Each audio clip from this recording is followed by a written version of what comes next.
Hello everyone, today we are breaking down the Season 1 Episode 3 trailer for A Knight of the Seven Kingdoms. But before that, remember to like the video, it helps out the channel a lot, and subscribe, and yada yada yada, let's get to it.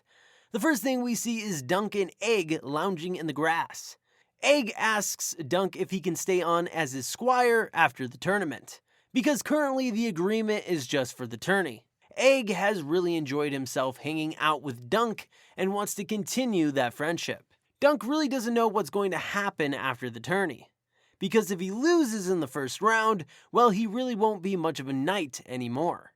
In the jousts, each knight has to put up their armor and horse, so the winner of the joust gets those things. Then the winner can ask for a ransom, so the loser has to pay a certain amount of coin to get their stuff back. Duncan has no coin, so if he loses the first round, he's screwed. So he really has to win. He is making quite the gamble here on himself, which is why I think he was so nervous watching the other competitors last episode. He sees how skilled they are, and he asks himself, what chance do I have? But he is still willing to go through with it, which is commendable. He would rather risk it all than play it safe. In the next shot, we see Dunk and Egg are back on the tourney grounds, mocking each other. Dunk is even imitating Egg's voice, saying, "Oh, I can't even drink a pint of ale, I'm Egg, oh." Egg is also mocking Dunk's voice, saying, "Yeah, 'cause it's disgusting." So we see the friendship that is building between them. It's almost like a big brother, little brother situation. It's just really cool to see. I have read the books, and to see this just makes me so happy. This is such great casting. Kudos to whoever made this happen. So in most squire situations, I think the squire would be less bold, and even Duncan mentions how Egg needs to maybe shut his trap sometimes. Duncan admires the boldness though. He wishes he was more bold himself, and I think that's why he lets him talk back. Duncan Egg watches the tourney gets underway. We see a giant collision happen between the jousters. Both men get knocked off their horses. The person with the red and white shield is Humphrey Harding, and the person with the black and gold one is Humphrey Beesbury. In the books, this is known as the joust at this tourney, so we will be in for quite a treat. We see that Dunk and Egg are loving the action. Now, Dunk isn't just here to have a good time. He is studying the other knights, so he can decide who he's going to challenge when it is his turn. So this tourney is using the 5 champions format. So how it works is the Lord, so Lord Ashford in this case, picks 5 champions. Their job is to defend the Queen of Love and Beauty, which tends to be the daughter of the hosting Lord, which it is. The other knights have to choose between the 5 champions to challenge. If a challenger wins, they replace the defeated champion, and then the other knights can challenge them. If the champion wins, then he stays a champion and waits to be challenged again.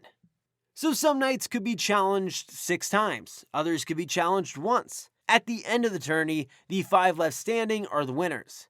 When it is Duncan's turn to go, he wants to make sure he picks the worst of the 5. As I said, Duncan cannot afford to lose his horse and armor. And if Duncan does become a champion for a short time, he hopes maybe some great lord will see him, and maybe take Dunk into their service. Yes, Dunk wants to win for coin, but he's also thinking about the long term. Maybe he becomes a landed knight, and he won't have to sleep under the hedges anymore.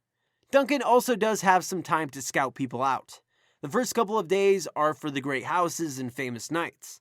Once they're done, the lower lords and hedge knights will be up, which is kind of good for Duncan. You get a chance to go at someone who was jousting all day the day before. Kind of an advantage for Dunk. In the next shot, we see Dunk talking to Raymond Fossaway. He is a squire to his cousin Stefan. Raymond asks if Dunk has chosen an opponent yet. Dunk was thinking about Aerion Targaryen. Raymond suggests not. He says that Aerion is vain and cruel, and then he goes into detail on how bad Targaryens are, that they are tyrants, that they enslaved the people of Westeros, and that they're incestuous aliens. Bro is really speaking his mind here. Like, he's lucky nobody overheard this conversation, because he probably would have been executed for it. People really don't fear Targaryens like they used to, like in House of the Dragon, for example. And that is because they don't have any dragons. The one thing that made them special and superior to all the other houses, they don't have anymore. Which of course is scary for them. Other great houses are going to be a bit more bold than they used to be. Obviously, the Targaryens still have a lot of power, but the playing field is a bit more even. We see Dunk glaring at Aerion while he is up. Duncan is probably still a little butthurt about Aerion being a little mean to him last episode, mistaking him for a stable boy, but it also could be something else. Raymond did say how cruel Aerion is, and jousting is very dangerous, so maybe something bad happened when Aerion was going at his opponent. Maybe something Aerion meant to do. We do see Egg and the crowd looking over somewhere, very concerned. So maybe Dunk wants to give Aerion some justice for whatever he did. Or maybe he doesn't think Aerion is that good, or it could be both. We will see next week. In the next shot, we see some of the Kingsguard come riding out. I have to say, I love the armor for them. I really appreciate that they have changed it for each show. Not a lot of studios would do that, and I appreciate the effort. We then see the crowd start jumping over the barricades, heading towards the field. So I would assume this has something to do with whatever Aerion did. The crowd did not like it. Maybe they were going to dole out some justice themselves. And then the Kingsguard, who were sworn to protect the royal family, come to Aerion's rescue. The Kingsguard do not mess around. They are going to kill whoever comes near the prince. So it will be interesting to see whatever happens here. In the next shot, we see Lionel Baratheon with his shirt off partying. Lionel loves a good time. And we know Duncan is at this party as well. Maybe we will get some more great moments between the characters. And in the last shot, we see Aerion with a bloody mouth, saying that the dragon ought never lose. From a previous trailer, we know that Aerion comes across the puppet show Tenzel is putting on. It involves a dragon and a knight slaying it. Aerion, who believes he is a dragon in human form, and a three-headed dragon is the sigil of House Targaryen, believes this is a slight at him and his house. So what does he do? Well, from Raymond, we know he's incredibly cruel. So he and his lackeys start breaking things and terrorizing the puppeteers. Aerion goes up to Tenzel and breaks one of her fingers. Egg was watching the puppet show and saw what was happening to Tenzel. So he runs off to get Dunk. Dunk comes in and sees what Aerion is doing and starts beating the crap out of Aerion. You have to remember, Duncan has a thing for Tenzel. He's not just going to let Aerion do whatever he wants, he's going to put a stop to it.